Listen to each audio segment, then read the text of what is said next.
예, 참된 그리스도인이라는 제목을 가지고 말씀을 나누고자 합니다. 실은 영어를 보게 되면 Influence Others for Christ라고 이렇게 제목이 되어 있습니다. Influence Others for Christ. 예, 참된 그리스도인은 사람들을 영향 끼치는 삶을 살아야 된다는 얘기입니다. 우리가 오늘 사회에 살면서 예수님을 믿는다고 하고 그 말씀을 내가 정말 믿는다고 하면서 나는 어떤 영향을 끼치고 있는가? 내가 말씀을 받아들였다면 내가 분명히 말씀에서 내가 변화가 될 텐데, 그리고 말씀을 해서 내가 인플루언스 될 텐데, 그럼 내가 인플루언스 된 사람이 그것을 가지고 다른 사람을 어떻게 인플루언스 할 건가? 예, 그걸 우리가 같이 듣고 같이 해결해 나가길 원합니다. 우리 본 말씀 앞서서 이 상황 배경을 보게 되면 에스라, 니헤마야 그리고 에스더이 우리에게 같이 이 시대에 살고 있었다는 것을 볼 수가 있습니다. 우리가 알다시피 이스라엘 백성들이 바벨론에서 포로로 끌려가 그리고 거기에서 그들이 한 80년 동안 생활하면서 얼마나 많은 어려움과 고통을 당했을까 생각하면 마음이 좀 아플 겁니다. 특히 유대인들의 역사가 뼈저린 역사입니다. 하나님께서 언약 백성으로 택하시고 그들에게 말씀까지 주시면서, 그리고 하나님께서 그들과 함께하기 위해서 법궤까지 하나님께서 만들라고 해 거기에 임재하시고, 그리고 하나님께서 그들을 인도하면서 예상하지도 않고 바라지도 않은 땅을 주시고 민족을 세웠는데 그들이 하나님을 배신합니다. 배반합니다. 우리가 아시다시피 에스겔 보게 되면 이스라엘 백성들이 하나님 말씀을 거절하고 그리고 우상 숭배하는 것을 에스겔이 성령에 이끌려서 하나님의 성전 안에 들어갔더니 장로들이 우상을 경배하는 것을 보고 놀랐습니다. 반면에 또 돌아보니까 하나님의 영이 성전을 떠나는 것을 보았습니다. 자, 이것은 치명적인 것은 뭐냐면 이스라엘 백성들로 하여금 성정신학, 전에도 얘기한 것처럼 예루살렘 성전이 서 있는 한 하나님이 우리와 함께 있다라는 것을 그들의 자부심을 가졌습니다.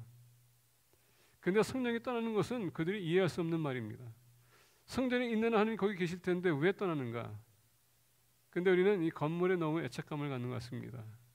여러분, 건물이 중요한 게 아니고 건물 안에 있는 내용이 중요하다는 얘기입니다. 바로 여러분들과 저가 그 내용물입니다. 우리가 그 도구입니다. 이스라엘 백성들은 예루살렘을 떠나면서 바벨로니아가 성전을 완전히 붕괴합니다. 무너져요. 그리고 그들이 노예 생활하면서 나중에 이제 바사가 들어서면서 고레스 왕이 이스라엘 백성들 다시 한번 생각하면서 그 이스라엘 백성들이 무엇을 했는가? 여러분, 니느웨 성 아시죠? 그때 요나가 가서 외쳤던 니느웨 성, 그리고 회개하고 돌아섰던 니느웨 성, 바로 그게 바벨론 그 일대거든요. 그러니까 고레스는 그것을 보면서 그때 요나 선지자가 우리를 위해서 이런 헌신을 했구나. 그러니까 감동해서 고레스 왕의 마음을 감동해서 고레스가 하나님이 나를 이 자리에 세웠구나 인정합니다. 자, 이방인이 지금 인정하는 거예요. 그래서 이스라엘 백성들은 어떻게 합니까? 다시 예루살렘 돌아가서 하나님 성전을 재건하라고 합니다. 스루바벨이 거기에서 이제 총독으로서 이끌어 1차로 그들이 기항합니다. 거기서 그들이 성전을 짓다가 결국은 문제가 생겼어요. 학계를 보게 되면 거기서 어떤 문제가 생기는가? 우리 성전 짓는데 지금 가족도 생각해야 되고 자식도 생각해야 되고, 집을 보니까 성전 짓다 보니까 집도 지금 망가진 상태고 지금 지지도 못하는 상태고, 그래서 안 되겠다. 우리부터 살자 해서 집을 짓기 시작하면서 농사 짓기 시작합니다. 그러면서 하나님의 성전 짓는 것이 연착이 돼요. 학계가 일어나면서 당신들이 지금 정신 나갔구나. 너의 당신의 일생이 더 중요한 거냐, 당신의 생활이 더 중요한 거냐, 하나님이 더 중요한 거냐. 우선순위가 바뀌었다. 성전을 짓고 난 후에 너희들이 돌아갈 수 있다 해서 다시 동기부여해서 그들이 성전을 짓기 시작합니다. 자, 성전이 짓고 난 후에 성전이 있으면 뭐해요? 여러분, 유럽에 가보셨죠? 아마 우리 오승대 목사님께서 이번에 유럽 여행 갔다 오셨는데 성전들 거기에 있는 건물들 가서 보셨죠? 다 박물관이지 않습니까? 성전이 있으면 뭐예요? 여러분, 교회가 있으면 뭐합니까? 내용물이 없는데. 지난번에 어떤 분이 우리 교회 와가지고 좀 도움이 필요하다고 해서 저한테 이 얘기 저 얘기하다가 우리 브라더 앤더슨이 돈도 꺼내고 우리 교회에서 이제 페리케시겠어 줬는데 You have a wonderful church 그러더라고요. 그래서 제가 그 얘기 듣고서는 그랬어요. I don't have the church. It's the Lord's. It's not the church that's supposed to be wonderful. It's the people who are in there should be the wonderful people. 그랬더니 나 이렇게 쳐다보더라고요. 그건 맞는 말이래요. 건물이 아름다운 게 중요한 게 아니라 그 안에 있는 사람들이 아름다워야 된다는 얘기예요. 근데 우리는 건물 가지고 얘기할 때가 많고 인원수 가지고 얘기할 때가 많습니다. 영적 상태는 전혀 대화가 안 됩니다. 그런 우리가 교회가 있다고 해서 여러분 자부심 갖고 막 그렇게 사람들 앞에서 자랑하는 건 그건 어리석은 사람이에요. 스룹바벨이 예루살렘 성전을 재건하고 나서 백성들은 본인들은 이제 우리가 할 일을 다 했다 생각했을 겁니다. 근데 여러분 성전이 있는 한 말씀이 없는데 무슨 소용이에요. 그래서 우리가 알다시피 에스라가 옵니다. 에스라가 들어오면서 어떻게 합니까? 그는 제사장입니다. 말씀을 선포하기 시작하고 예루살렘 성전 안에 이제 말씀이 선포됩니다. 사람들이 말씀 듣는 순간에 그들이 우리가 느헤미야 보게 되면 눈물 흘렸다고 합니다. 이 말씀, 하나님이 우리 사랑한다는 말씀.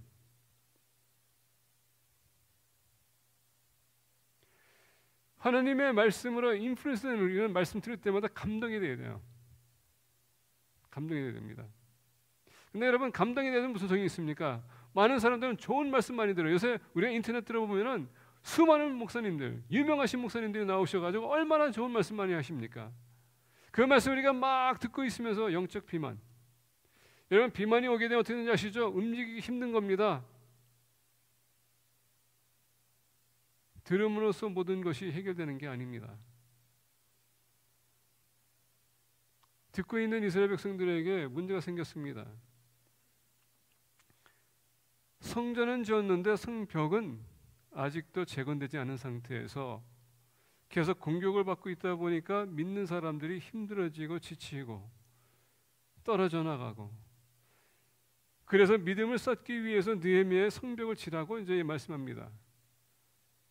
그래서 오늘 본 말씀 들어가게 되면 이 모든 것이 하나님께서 연결시키는 겁니다. 성전이 있다면은 말씀이 선포해야 되고, 말씀이 선포되는 교회는 믿음의 성장이 있어야 된다. 그래야지 그 교회는 든든해질 수 있다. 건강한 교회다. 우리가 살아가면서 나와 하나님의 관계가 어떤 관계인지 한번 우리가 점검해야 될 필요가 있고요. 내가 말씀 들었으면 그 말씀에서 내가 어떤 감동받고 있고 어떤 인플루언스가 있는지 우리가 알아야 되고, 그 다음에 내가 인플루언스 받고 있다면 나는 지금 그러면 사회에 나가서 어떤 인플루언스를 하고 있느냐가 중요합니다. 우리가 듣고서 은혜 받았다고 하면서 그러면 여러분 거기서 아무것도 리서치가 없다면은 그거는 잘못된 거예요. 마치 우리가 요요를 하는 거나 마찬가지입니다. 여러분 요요는 내려가면은 다시 돌아오게 있거든요. 우리의 믿음 생활도 마찬가지 같아요. 매주마다 반복되는 생활. 와서 말씀 드리고 나가서 똑같이 살다 다시 돌아와서 또 말씀 듣고 나가는 요요. 근데 거기에 아무런 결과가 없어요. No result. 그 여러분 그건 돌고 도는 믿음 생활이고 나일론이라고 할 수 있고요. 러버라고 할 수 있어요. 결과가 있어야 된다는 얘기입니다. 오늘 본 말씀 보게 된 느헤미야는 하나님이라는 형제가 돌아와서 반가운 마음을 가지고 그래 예루살렘에 돌아갔던 귀한 사람들이 예루살렘 성전은 어떻게 지었고 어떻게 지금 지내고 있느냐 했더니 아마 느헤미야는 거기에 좋은 보고를 듣기 싶었을 거예요. 성전에 지금 바이브런트하고 많은 유대인들이 돌아와서 하나님을 찬양하고 경배하며 말씀이 선포되고 믿음의 성장이 있고 지금 세상에 나가서 빛과 소금의 역할하고 이런 보고를 듣기 원했는데 말도 마.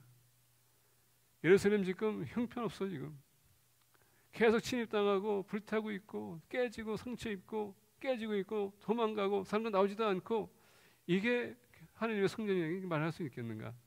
여러분 1장 보니까 느헤미야가 그것을 보면서 통곡합니다. 그리고 기도해요. 금식하면서 기도합니다. 하나님, 우리 조상들의 죄, 우리의 죄, 나의 죄, 그리고 하나님의 말씀을 붙들면서 하나님의 백성들 하나님께서 지켜줘야 되지 않겠습니까? 하면서 이 예루살렘 성벽을 재건해야 될 텐데 제가 가겠습니다. 저를 보내주세요. 여러분 느헤미야의 기도를 보게 되면 느헤미야는 자기를 위해서 기도하지 않습니다. 누굴 위해서 기도한다고요? 교회와 그리고 백성들, 그들의 잘됨을 위해서 기도하고 있습니다. 여러분들 기도와 느헤미야 기도를 한번 비교해 보기를 원합니다. 느헤미야는 기도할 때에 하나님의 나라와 백성을 위해서 기도하는데 우리는 어떤 기도하고 있습니까? 여러분들 기도할 때 하나님께 건강 주세요. 여러분들 필요할 때 하나님께서 채워주십니다. 근데 so what?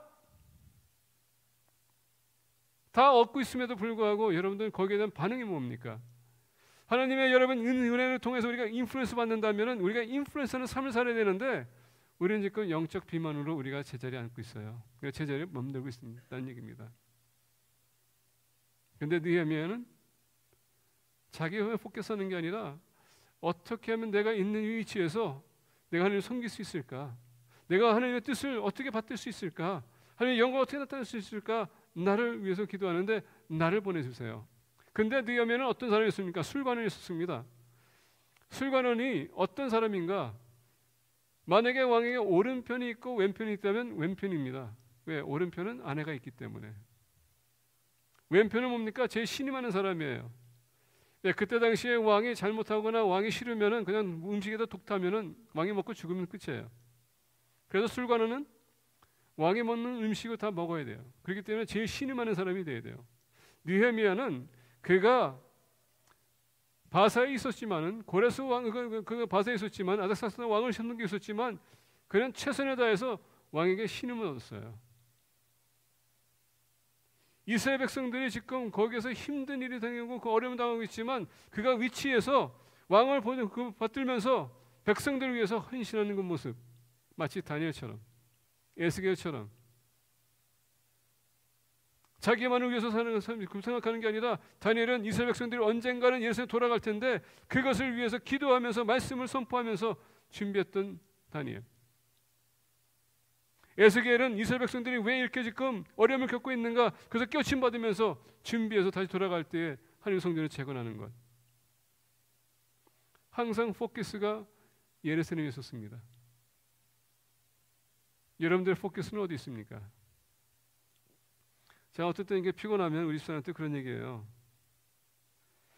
우리 집사람이 이제 교회에 대해서 이제 이 얘기 저에게 하면, 여보, 내가 여태까지 계속 교회에 있었는데 집에까지 와서 내가 꼭 그 얘기 들어야 되는가?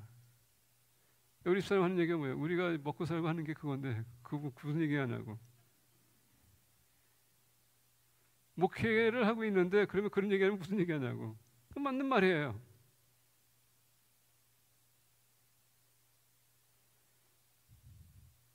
목회자가 목회하고 있기 때문에 그 내가 직업이기 때문에 하는 게 아니라 우리의 삶 자체가 그거기 때문에. 그래서 선지자들 보게 되면 항상 예루살렘에 향하는 것이고 말씀을 선포하는 것입니다. 제사장들은 성전에 들어가게 되면 항상 하나님은 어떻게 우리가 제사를 드릴 것인가 항상 자신을 정결케 하고. 왜? 하나님의 은혜로 임팩트 받았기 때문에 그 인플루언스로 인해서 내가 다른 사람이 인플루언스를 주기 때문에 그만큼 말씀 받았으면 말씀을 선포하는 것이고 제사장은 받은 은혜대로 그가 섬기는 것입니다. 그런 임팩트하는 인플루언스가 되어야 된다는 얘기예요. 여러분은 어떻습니까? 자, 느헤미야가 기도했더니 그가 기도하기 전에 떠나기 위해서는 왕한테 허락을 받아야지 떠납니다. 왜? 아까 얘기했듯이 왕이 신임하는 사람인데 떠난다면은 또 한 사람을 구해야 될 텐데 누굴 구할 거예요? 그러다 보니까 느헤미야가 가기 전에 어떻게 합니까? 나를 보내시되 저 사람의 마음을 감동시켜 주세요. 누구? 왕의 마음. 시간이 흐릅니다. 아마 느헤미야는 기다리면서 하나님이 역사하실 거라는 것을 믿었습니다. 그랬더니 하나님께서 어떻게 합니까? 보이지 않는 환경 속에서 왕의 마음을 움직여요. 그러면서 하나님께서 시츄에이션을 주는데 느헤미야의 마음이 슬픕니다. 왜? 계속 예루살렘을 생각하는데 그 마음이 아픈 거예요. 여러분 그런 마음 있으세요? 교회를 생각할 때마다 아픈 마음, 성도들 생각할 때마다 아픈 마음, 간절한 마음. 우리가 교회라고 하놓고서 여러분 그런 마음 없다면은 그 교인이 아니에요. 교회는 커뮤니티입니다. 아까 우리 브라더 앤더슨이 방이라 목사님께서 말씀하신 거 커뮤니티. 교회의 생활이라는 것은 커먼 유닛이 있는 것입니다. 하나가 된다는 얘기죠. 그리고 우리는 항상 관심을 가져야 된다는 말이고 더 나아가서 우리는 관심 가져야 돼요. 기도해야 됩니다. 교회를 위해서 기도하셔야 돼요. 여러분들 삶도 중요하지만 하나님의 교회도 더 중요합니다. 우선을 여러분 바꾸시면은 하나님께서 놀랍게 역사하세요. 한번 기회를 줘보세요. 느헤미야가 마음이 아파서 하루는 얼굴 표정이 안 좋았습니다. 안색이 안 좋았어요. 그랬더니 왕이 보니까 뭐가 좀 이상해. 왜? 느헤미야는 항상 왕 앞에서 표정이 똑같아야 됩니다. 왜냐하면 한순간이라도 틀리면은 왕이 보고 의심하기 시작합니다. 아, 이 사람이 지금 독을 타가지고 나를 죽이려고 하는가? 누가 그거 조작해가지고 나를 지금 암살하려고 하는가? 그래서 왕이 술관원은 항상 수시로 똑같은 얼굴로 왕을 대해야 되고 밝은 표정으로 항상 그 앞에 나가야 됩니다. 근데 오늘만큼은 틀려요. 그래서 왕이 보니까 뭐가 이상해요. 그래서 느헤미야야, 너가 무엇을 인해 지금 힘들어하고 뭘 고민하고 있느냐? 하나님의 역사심이 아마 느헤미야는 그 순간에 왕이 본인의 얼굴 표정이 바뀌었다는 것을 들었을 때 마음이 덜컹했을 거예요. 너 왜 그러냐? 근데 하나님은 그 상황에서 지금 움직이고 있습니다. 그게 하나님의 섭리예요. 우리가 볼 수 없고 체험할 수 없지만 하나님은 지금 뒤에서 움직이고 계십니다. 역사하고 있다는 얘기예요. 느헤미야에게 얘기합니다. 그래서 느헤미야가 얘기합니다. 지금 나는 이렇게 있고 나는 배부르고 나는 편안하고 나는 집도 있고 명예도 있고 다 있습니다. 근데 우리 백성이 지금 고난당하고 있습니다. 저를 보내주면 안 되겠습니까? 여러분, 여기서 하나님께서 또 어떻게 역사하시냐면 느헤미야를 불쌍히 여기시고요. 다나가 하나님께서 느헤미야를 쓰기 위해서는 어떻게까지 역사하시는가? 오늘 본 말씀을 앞서서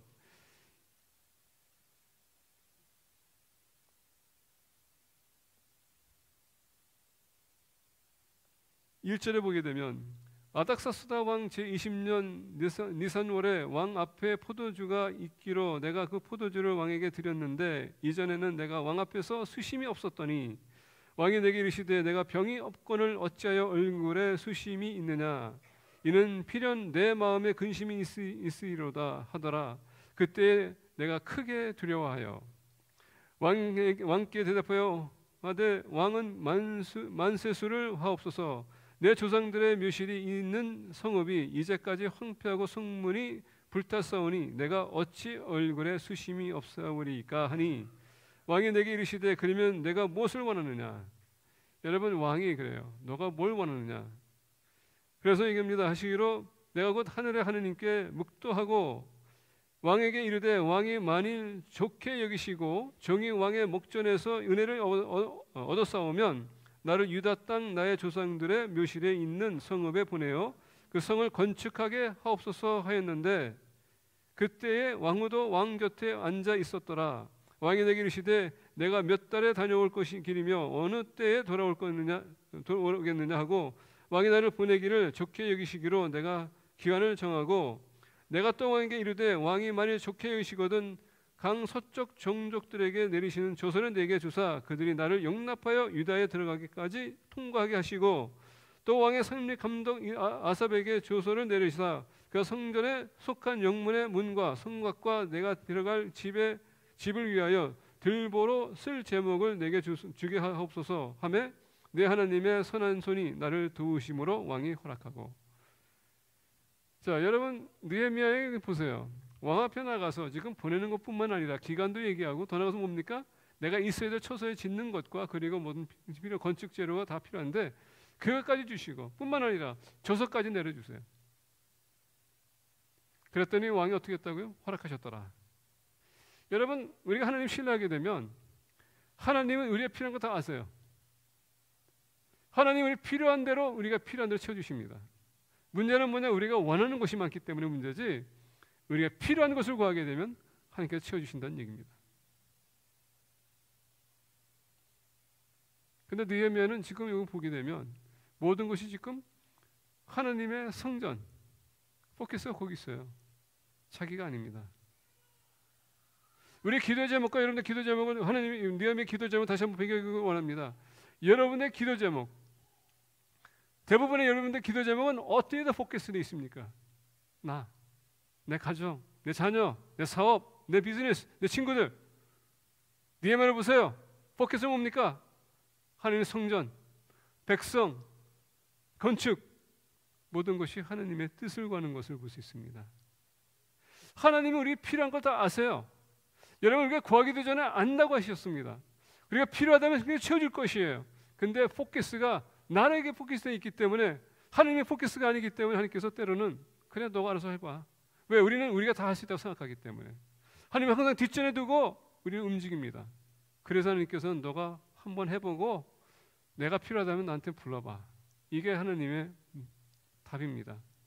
칼로스 올티스 목사님이라고 제가 말씀드렸습니다. 그의 책 보게 되면, 제자라는 책을 보게 되면 여러분의 기도나 나의 기도가 항상 하나님의 여러분 잡동사니로 쌓인다고 합니다. 왜? 다 불필요한 기도이기 때문에. 몇 퍼센트의 여러분의 기도가 응답받을 거라고 생각하십니까? 물론 하나님께서 기도 응답 안 한다는 게 아닙니다. 필요에 따라서 하나님께서 채워주십니다. 근데 몇 퍼센트의 여러분의 기도가 하나님께 연락돼서 하나님께서 그것을 들어주십니까? 하나님이 그 기도를 안 받아주는 게 아닙니다. 단지 그것을 저처럼 덤긴다는 얘기입니다. 자, 느헤미야가 그렇게 기도했습니다. 9절 보니까 군대 장관과 마병을 보내어 나와 함께 하게 하시기로. 그것뿐만 아니라 군대 장관과 마병을 보내어 나와 함께 하시기로. 나와 함께 하는 것. 그래서 그 일행이 지금 느헤미야 갈 때 42,000명이 같이 갑니다. 거기에 장관과 군대 장관과 그리고 마병들을 같이 보내서 호위에서 예루살렘까지 갈 수 있도록 타 예비줬다. 얼마나 놀랍습니까? 근데 이 말씀을 보면서 우리가 감동받지 않는 것 같아. 뭐가 불만이세요? 여러분들 이런 체험 안 해봐서 그렇죠? 아니, 하나님께서 느헤미야가 필요한 것까지 필요한 것만까지 거기서 멈추는 게 아니라 느헤미야가 물어보지도 않고 구하지도 않은 것까지 다 채워서 보내주셨다는 얘기입니다. 마치 솔로몬 왕이 하나님 앞에 나가서 1000번의 제사를 드리고, 그리고 그가 하나님 앞에 지혜를 구했었을 때 하나님께서 그것뿐만 아니라 명예와 부까지 다 허락하셨다. 하나님은 우리의 기도를 응답하실 때에 우리가 상상할 수 없는 각도로 채워주십니다. 우리의 믿음이 그걸 보지 못하게 만드는 거기 때문에 문제지. 그 작은 믿음, 연약한 믿음. 자, 느헤미야는 하나님에게 은혜를 받은 사람이기에 은혜 받고 지금 그가 예루살렘 성전을 재건하기 위해서 돌아갑니다. 군대 장관과 마병을 보내어 나와 함께하게 하시기로 내가 강 서쪽에 있는 총독들에게 이르러 왕의 조서를 전하였더니 호론 사람 산발랏과 종이었던 암몬 사람 도비야가 이스라엘 자손을 흥황하게 하려는 사람이 왔다 함을 듣고 심히 근심하더라. 자, 여러분, 우리가 임팩트하는 사람이 되기 위해서, 하나님을 위해서 인플루언서는 그런 삶을 살기 위해서 우리가 한 곳에 가게 되면 거기에 항상 적이 있다는 것을 잊지 마세요. 오늘 말씀 보니까 이 적이 누굽니까? 호란 사람 산발랏과 종이었던 암몬 사람 도비야가 이스라엘 자손을 흥왕하게 하려는 사람이 왔다 함을 듣고 심히 근심하더라. 자, 우리가 느헤미야 13장 4절 보게 되면 이전에 우리 하나님의 전에 방을 맡은 제사장 엘리야삽이 도비야와 연락이 있었으므로. 자, 도비야와 어떤 관계인가? 대제사장과 그리고 도비야는 산일러라고 할 수 있습니다. 연결이 돼 있어요. 뭐냐? 대제사장이 지금 이 악한 사람과 손을 잡고 이스라엘 백성들이 힘들고 흥황하는 데에 방해가 됐다는 얘기입니다.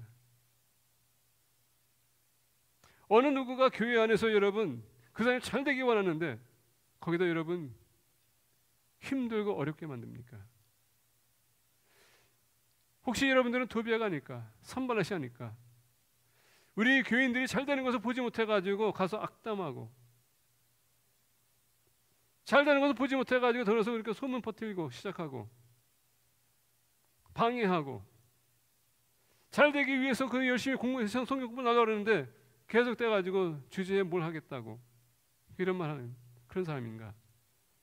여러분, 우리는 인플루언서가 되기 위해서는 항상 긍정적인 마음과 건설적인 마음과 그리고 사람들에게 도움이 되는 사람이 되어야지 방해돼서는 안 된다는 얘기입니다. 오늘 말씀 보니까 이들은 이스라엘 백성들이 흥왕하게 하려는 사람이 왔다 해서 그들이 오히려 근심했다. 교인이 잘 되는 건 우리가 기뻐해야지, 칭찬해야지, 같이 여러분 우리가 협력해줘야지. 그것을 가지고 그걸 못 봐서, 잘 되는 건 못 봐서 방해되는 것. 혹시 여러분들은 세워주는 그런 인플루언서입니까? 아니면 파괴하는 인플루언서입니까? 여러분들이 하나님의 은혜를 받고 우리가 도전받고 있고 여러분이 감동받는다면 그 감동받은 사람이 가서 감동 끼치는 사람입니까? 아니면 초를 치는 사람입니까? 우리 스스로가 돌이켜보고 질문해야 돼요. 정말 하나님을 믿는 사람입니까? 은혜를 받고 있는 사람입니까? 그래서 그 은혜를 끼치는 사람입니까? 우리가 나가서 여러분 받은 은혜를 끼치기 위해서 나갔는데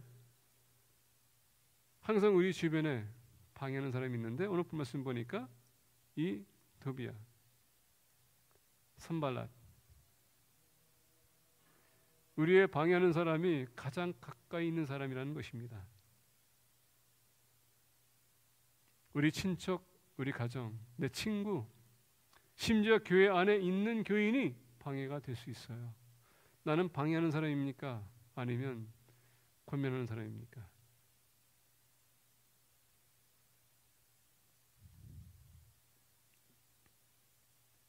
느헤미야는 좋은 일을 하기 위해서 그리고 좋은 영향을 끼치기 위해서 갔는데 오히려 맞이하는 것은 적들이 나와서 거기에 대한 근심했다. 여기서 근심이라는 단어를 보게 되면 displeasure이라는 단어를 씁니다. displeasure라는 것은 뭐냐? 그동안 우리가 잘 해왔는데, 내가 모든 것을 다 해왔는데, 내가 명예롭고 있었고 내가 존경받고 있었고, 근데 이자가 나타남으로 인하여서 내가 좀 불쾌해졌다는 얘기예요.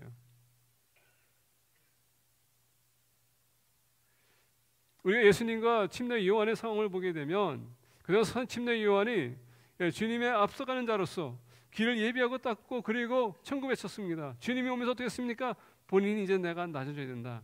그런 마인드와 그런 마음이 있어야 돼요.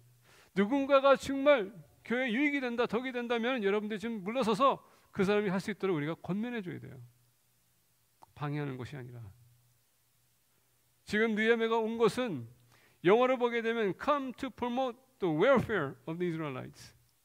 그들이 잘 되게 하기 위해서. 근데 이들은 그것이 displeasing하다. 왜? 방해가 된다고 생각하니까. 그들이 목적이 있는데 이제 그게 방해되기 때문에. 11절 보니까 내가 예루살렘에 이르러 머무르는 지 사흘 만에 내 하나님께서 예루살렘을 위하여 무엇을 할 것인지 내 마음에 주신 것을 내가 아무에게도 말하지 아니하고 밤에 일어나 몇몇 사람과 함께 나갈새 내가 탄 짐승 외에는 다른 짐승이 없더라. 그 밤에 골짜기 문으로 나가서 영전으로 분문에 이르는 동안에 보니 예루살렘 성벽이 다 무너졌고 성문은 불탔더라. 앞으로 나가 샘문과 왕의 못에 이르러서는 탄 짐승이 지나갈 곳이 없는지라.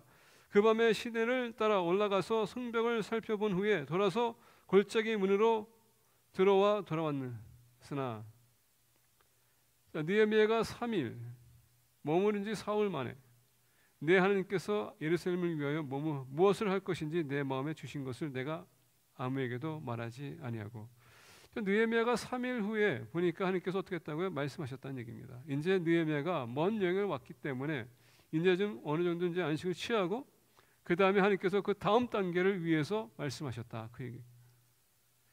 하나님은 여러분 우리에게 항상 뭔가를 계획하시고 움직이실 때 우리에게 1단계, 2단계, 3단계를 보여주세요.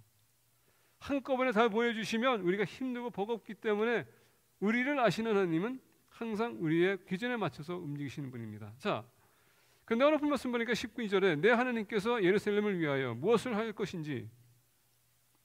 느헤미야가 하나님을 어떻게 표현합니까? 내 하나님.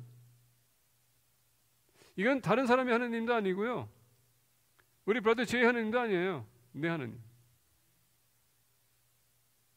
여기서 내라는 것은 소유권을 얘기하는 겁니다. 여러분, 하나님은 내 소유가 되어야 돼요. 내 개인적인 하나님이 되어야 됩니다. 남의 하나님이 아니고 다른 사람이 체험하는 하나님이 아니고 내가 직접 체험하는 하나님이 되어야 돼요. 그 주님을 여러분 영접했습니다. 그 주님은 나의 주님이세요. 그분과의 여러분 친밀한 관계가 있어야 된다는 얘기죠. 그렇다면은 오늘 본 말씀 보게 되면 내 하나님께서 예루살렘을 위하여 무엇을 할 것인지 내 마음에, 지금 우리 전사의 마음이 아니라 내 마음에 주셨다는 말입니다. 하나님은 나를 만나시고 나에게 계획하셔서 나에게 주시는 말씀이 있습니다. 그걸 통해서 역사하기 원하세요. 근데 우리가 그 관계 속에서 그것을 발견해야 될 텐데, 내 하나님이 아니고 다른 사람의 하나님은 절대 하나님께서 말씀 안 하십니다. 다른 사람은 하나님께서 말씀하셔서 할 수 있도록 움직이시는데 여러분들 그 말씀을 못 받기 때문에 지금 내 신앙이 바닥이에요. 내가 열심으로 뭔가를 하려고 하지만 안 됩니다. 그만큼 힘들어 어려집니다. 그러다 보니까 시험 드는 거예요. 하나님과의 관계가 필요합니다.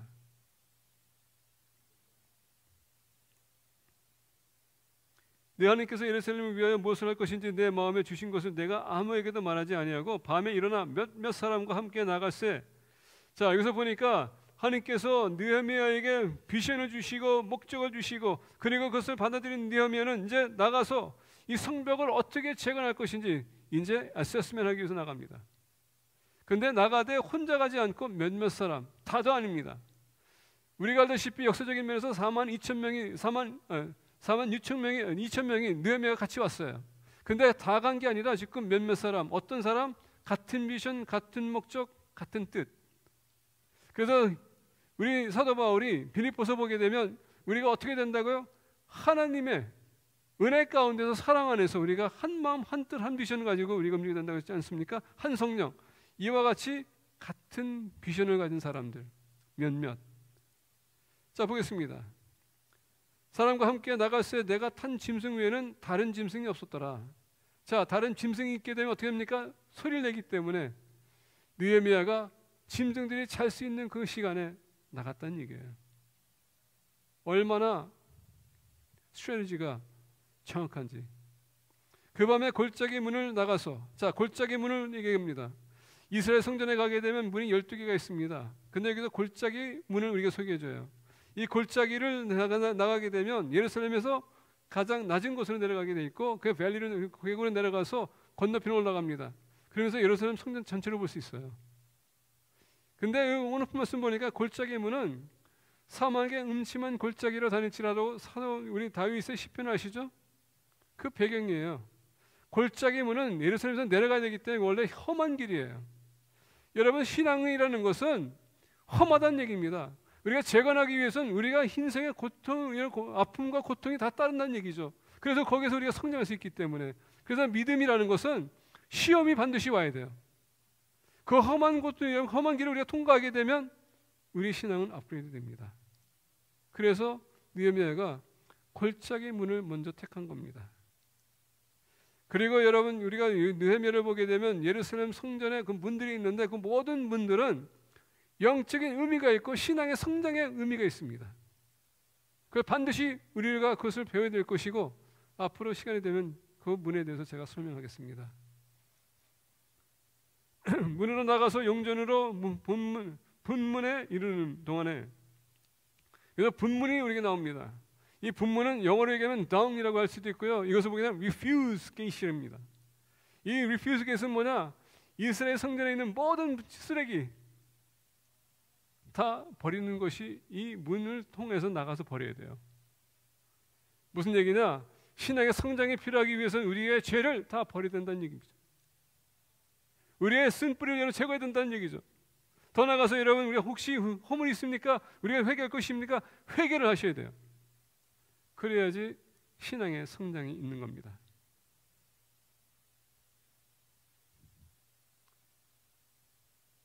예루살렘 성벽이 다 무너졌고 성문은 불탔더라. 얼마나 지금 마음이 아플까. 느헤미야가 성전을 보는데, 성전 벽을 보는데 다 불타고 무너지고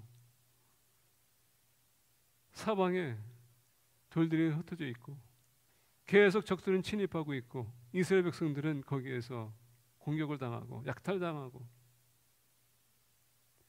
오늘 우리 형제자매들이 교회를 못 나는 이유 중에 하나가 바로 사탄과 사악한 영들이 그들을 공격하고 있기 때문에 문을 깨지는 겁니다. 그들을 위해서 우리가 기도해야 되고요. 그들 돌봐줘야 돼요. 불쌍한 마음을 가져야 됩니다. 그런 사람들이 다른 사람 인플루언스 할 수 있는 겁니다. 앞으로 나아가 샘문과 샘문은 뭐냐면 이 샘문은 문은 월에 계신데 성령 우리가 제사장들이 예루살렘 성전 들어가기 전에 그들의 몸을 씻어야 돼. 정결 예식을 얘기하는 겁니다. 성화의 과정을 얘기하는 것이죠. 우리 모두가 성화의 과정은 어떻습니까? 이 샘문은 또 말씀을 얘기하는 것인데 말씀을 우리가 항상 연단이 돼야 된다는 말입니다. 그러면 어떻게 합니까? 여러분들 말씀을 좀 보아야 되고 읽어야 되고 그 묵상해야 되고 그 말씀을 적용해서 여러분들의 성장이 있어야 돼요. 앞으로 나아가 샘문과 왕의 못에 이르러서는 한 짐승이 지나갈 곳이 없는지라 그 밤에 시내를 따라 올라가서 성벽을 살펴본 후에 돌아서 골짜기 문으로 돌아왔으나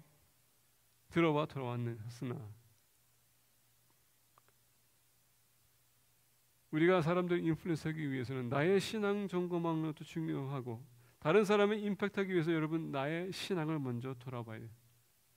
내 신앙을 돌아보고 내 약점이 있으면 여러분 그것을 가지고 계속 기도하면서 우리가 보강해서 더 강한 사람이 되어야 됩니다. 그러면서 내가 전도하고자 하는 사람, 내가 그에게 임팩트하고자 하는 사람을 관찰해야 됩니다. 전도 북발 가게 되면 첫 번째 우리가 하는 것이 있으면 우리가 전도하는 대상의 집에 들어가서 그 집 사는 사람의 집을 우리가 살펴봅니다. 살펴보면서 그 집 안에 무엇이 있는지 그러면서 만약에 트로피 같은 게 많으면 이 사람은 스포츠 운동을 좋아하는구나. 만약에 그가 골동품이 있어요. 이 사람은 골동품에 관심이 많은 사람이구나. 가정이 많으면 다목한 가정이구나. 이것을 우리가 파악해서 이 사람은 어떻게 어프로치할 것인가 관찰하는 거예요. 그래서 이 사람의 관심사를 우리가 얻어야 되기 때문에 관심을 가져서 그분에게 어프로치하게 되면 그 사람의 마음이 열릴 겁니다. 그러면서 우리가 복음을 제시해요. 항상 우리는 관찰해야 됩니다. 이 사람이 무엇을 지금 시달리고 있는가? 무엇을 인해서 어떤 사람들 집에 가면 약이 많아요. 육신이 아프시구나. 알아서 우리가 기도하면서 그분을 어프로치하는 겁니다.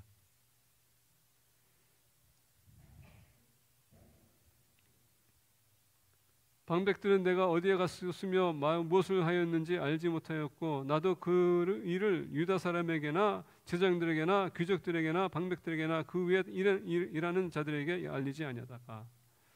자, 하나님이 우리에게 말씀하셨을 때에 여러분 모든 걸 관찰하시고 준비하기 전까지는 얘기해서는 안 됩니다.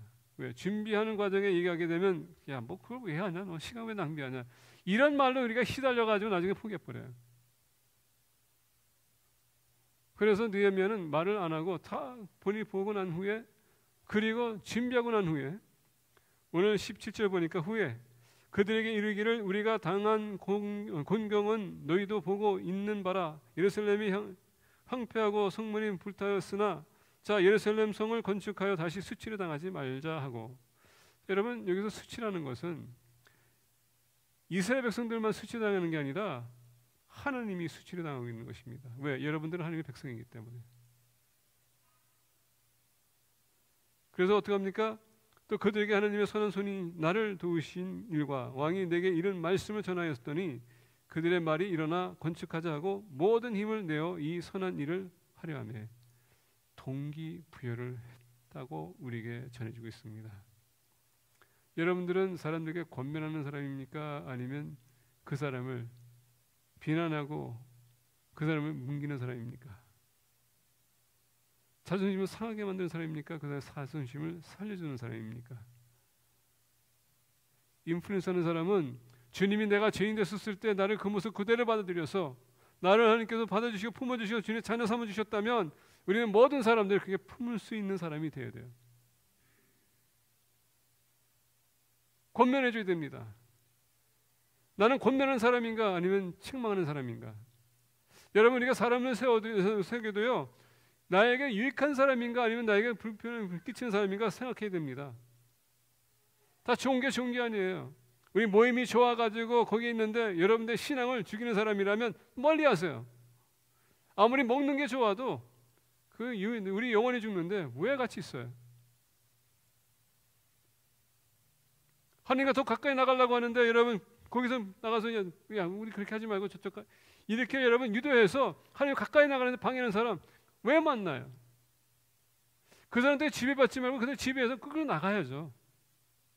오히려 그런 사람들을 교회 데려 나와서 여러분들이 하나님 만날 수 있도록 도와주셔야 돼요. 그런 권면하는 사람. 우리 모두가 다 연약함이 있습니다. 부족함이 다 있어요. 그걸 가지고 얘기하지 마시고 장점을 가지고 얘기하는 얘기입니다. 권면하는 사람은 어떤 사람인가? 부정적인 것을 보는 게 아니라 긍정적인 것을 보는 거예요. 근데 여러분 그것도 훈련입니다. 가르치면 되는 게 아니에요. 계속 우리가 언어를 사용하면서 해야 됩니다. 브라질 가게 되면 세계에서 유명한 도우미 사모님이 계세요. 그분이 아버지 학교를 만들어서 한국에 아주 센세이션을 일으켰고 세계를 좀 센세이션 일으키고 지금도 다니면서 가정 상담하시는 분입니다. 물론 뭐 제가 다 존경하는 것은 아니지만 이제 목사가 됐기 때문에 거기다 좀 조금 좀 제가 보는 때는 좀 아닌 것 같은데 목사가 됐습니다. 근데 도우미 사모님 보게 되면 제가 매일 아침에 브라질에 있었을 때 아침에 나가서 루스 공원이나 파크 공원이 있는데 한 걸으면 한 2마일 정도 돼요. 그럼 이제 그 사모님이 걸으면 나가면 이제 그 사모님 와서 이렇게 걸어요. 그래서 만나면 이제 만날 때마다 얘기 저 얘기합니다. 목회에 대해서 얘기하고 상담에 대해서 얘기하고 그리고 이제 그 남편 목사님에 대해서 얘기하고 저희 교회에 대해서 얘기하고 저런 얘기하다가 사모님이 하루는 저한테 이렇게 무슨 단어를 설명해주는 다른 얘기를 대화하다가 단어를 썼어요. 근데 저는 무슨 단어인지 잘 모르겠어요. 그래서 그 사모님이 날 보더니 혹시 목사님 혹시 그 단어 무슨 뜻인지 아세요? 나한테 물어보더라고요. 그래서 죄송하지만 이제 저도 한글이 부족해가지고 그분도 1.5세거든요. 브라질 1.5세. 잘 모르겠는데 그랬더니 웃으시더라고요. 그래서 웃어가지고 제가 좀 기분 나쁘려고 했는데 그런 뜻으로 웃은 게 아니라고. 나는 모르는데 본인이 안다고 좀 무시하는 줄 알아서 웃는 건 줄 알았는데 비웃는 줄 알았는데 그게 아니라고 안심시키더라고요. 그러면서 하시는 얘기가 본인이 항상 이렇게 강의를 하기 위해서는 항상 불어나가다 보니까 항상 새로운 단어를 그거 연구한대요. 그래서 연구하다 보니까 본인이 하나 단어는 이제 발견했는데 그것을 사용하기 위해서 지금 본인이 사용하는데 혹시 내가 이해를 하는지 못하는지 알기 싶어서 본인이 왜 사용하냐면 잊어버리지 않기 위해서. 이제 우리 집사람이 아마 우리 도우미 사모님한테 그 조언을 받았는지 항상 저한테 그래요. 단어를 좀 하나 배워가지고 계속 사용하라고. 평상시 우리 대화의 단어가 몇 가지 여러분 사용한다고 생각하세요? 남자들은 대부분 하루에 한 1000개 많다고 합니다. 여성들은 그걸 배를 한다고 합니다. 우리 남자들이 되게 덜합니다. 그래서 말이 무딘 거예요. 그래서 우리 권순희 입사님 항상 얘기하는 문딩이라고 하는데 우리 남자들이 그런 거예요. 항상 말이 좀 우리가 좀 더듬고 표현력이 좀 약합니다. 여자는 더 풍성해요. 근데 그 사모님께서 하시는 얘기가 계속 본인 것을 만들기 위해서 계속 시도한다고 합니다. 긍정적인 말도 처음에는 안 나옵니다. 왜? 우리가 거친 말하던 사람들이 하루아침에 여러분 아름다운 얘기 할 수 없거든요. 계속 연습하게 되면 느는 거예요. 계속 연습하세요. 그래서 다른 사람이 들었을 때 그 사람들 기분이 업될 수 있고 그 사람들이 막 권면이 되고 오늘 느헤미야를 보게 되면 느헤미야는 이제 더 이상 수치를 당하지 말자. 왜? 당신들은 하나님의 백성인데 택한 백성인데 찬양인데 하나님이 우리 하나님이신데 어떻게 우리가 수모를 당할 수 있겠느냐. 이제 그러지 말자. 2절에 다시 일어서자. 또 그들에게 하나님의 선한 손이 나를 도우신 일과 자 다시 설명합니다. 여러분 어떻게 사람들 권면시키는지 아십니까? 하나님이 나를 통하여서 아까도 그랬죠. 느헤미야가 나의 하나님 내 하나님 하나님이 나를 어떻게 감동했고 나를 어떻게 통해서 역사해 주셨고 내게 은혜 베푸셨는지 그것을 얘기하시면은 듣는 사람으로 하여금 권면이 돼요. 용기를 줍니다. 아 나도 한번 그렇게 해야 되겠지. 우리 여성들이 이 얘기 저 얘기 하면 모두가 가지고 우르까 가지고 뭐 이게 좋다 하면 가서 사와. 사용하는지 안 하는지 모르겠지만 이때는 갖다 놔야 돼. 그런 열정이 있으면 우리가 여러 신앙에도 좀 열정이 있어야 될 것 같아요. 그런 투자를 해야지. 우리 남자들 보게 되면 집에 가면 연장이 엄청나게 많아. 다 사용하는지는 모르겠어. 그러면 연장 딱 꺼내가지고 자랑해. 우리 신앙을 좀 그런 쪽으로 바꿨으면 좋겠어요. 하나님께 나에게 어떻게 역사했는지 그래서 자랑하게 되면 듣는 사람을 하여금 연장 사는 게 아니라 나도 그 신앙 좀 사고 싶은데 얼마나 멋있습니까? 근데 우리는 그거 못해. 우리의 삶에 있어서 우리 투자하는 만큼 하나님에게도 투자하세요. 그런 사람이 내가 하나님께 인플루언스 받았다. 그런 사람이 인플루언스를 할 수 있는 것입니다. 이렇게 하고 있음에도 불구하고 오늘 19절 보니까 산발랏과 도비아가 소개되면서 아라비아 사람 게셈이 소개됩니다. 이 게셈은 누군가? 그때 당시에 아랍 부족들이 많은데 그 연합 총 지도자입니다. 더 강한 사람이 나타났어요. 반대하고 있습니다.